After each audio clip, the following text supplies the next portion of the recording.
Hello everyone, this is Chilum Msala. So we are here with Safe Cities theatre license, Ms Alyssa Daniels.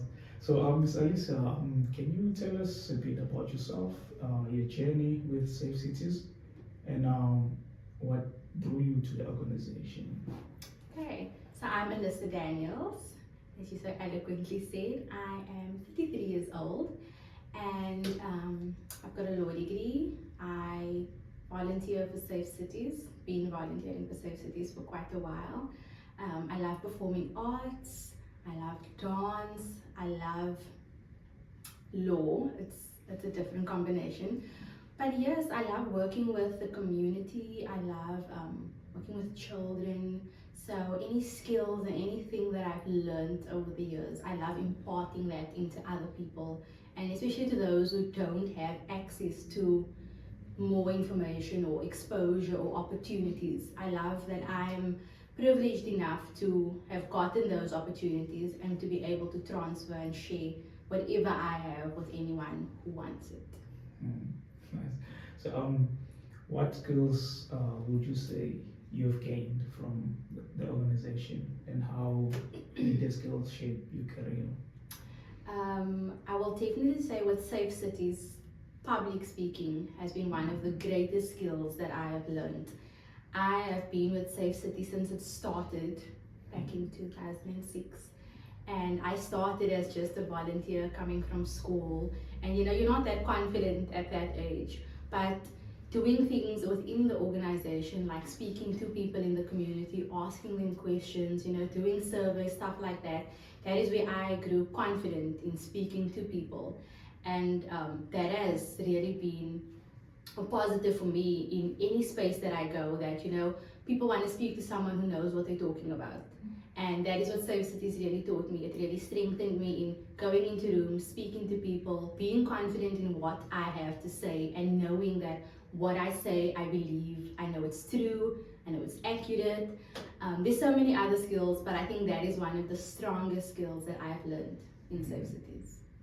So were there any challenges in your role as theatre license?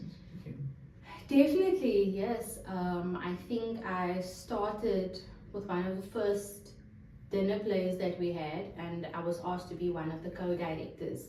And then at the time, I had never done anything like that. So it was probably the most challenging thing that I've ever done, where you need to direct a cast of about 30 people, who's also most of them doing it for the first time. So learning the job and doing the job at the same time, it was definitely challenging, because now you're like, did I make a mistake, or did they make a mistake? But I think that's part of the learning experience, and then from there onwards, you know what you did wrong, you know what you did right, and you grow from there. You learn from mistakes. Yes. So take us through your law degree. So when did you graduate?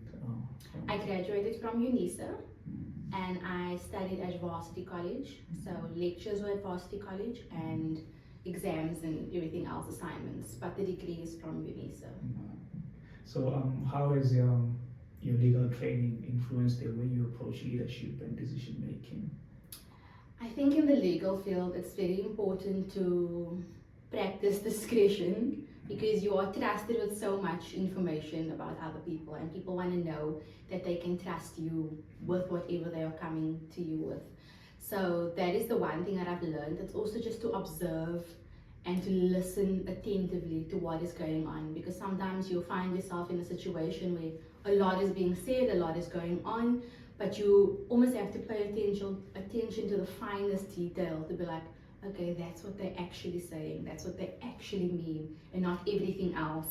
So with my degree, definitely paying attention to detail is what I have taken, and it helps me in leadership, where you have to make decisions, you have to think of things, and so what is really being asked of you, what is really being required of you, and what is people really saying to you. So yeah, I'd say paying attention to detail, discretion, and just working with integrity.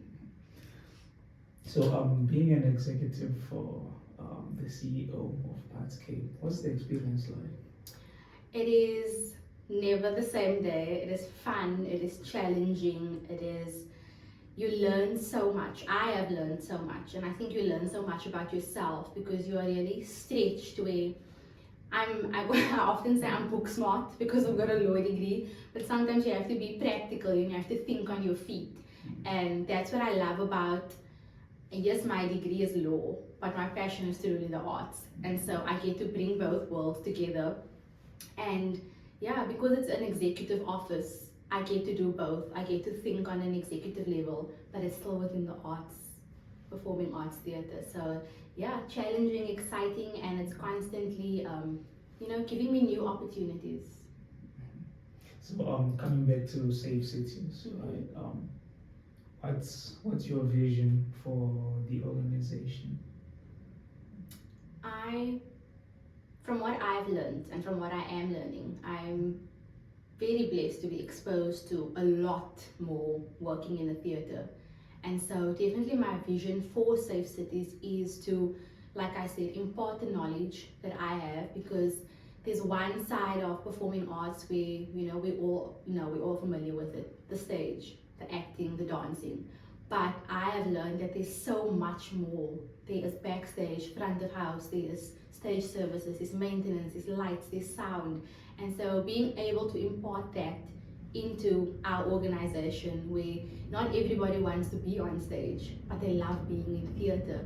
And because I have been exposed to everything, I now know and can look out and be like, this person would be great for teaching them how to do lights, this person would be great for teaching them how to do the sound. So I get to expose them to so much more because I have been given so much more. And so that is what I would want the vision for Safe Cities is, that just to expose more of our kids, more of our facilitators, whoever wants it, to the entirety of performing arts and not only the stage.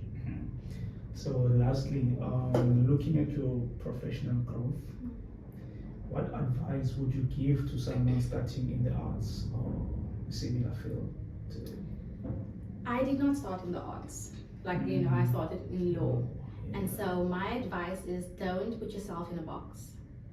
I'm getting to do my qualification and I'm getting to live out my passion in the same job. And so my advice is, don't limit yourself. If you've got more than one skill, and just because you want this to be your career and this to be, if it's not happening at the moment, use the rest of your skills to get you there. And that is what I did. I knew what I wanted to do, but I knew that I've got more to offer. So until I get to where I want to be, I'm going to use every other skill that I have, and eventually it will propel you to where you need to be. So yeah, that's my advice. Okay, so that was Ms Alyssa Daniels, everyone, and thanks for watching. Thank you so much. Thank you.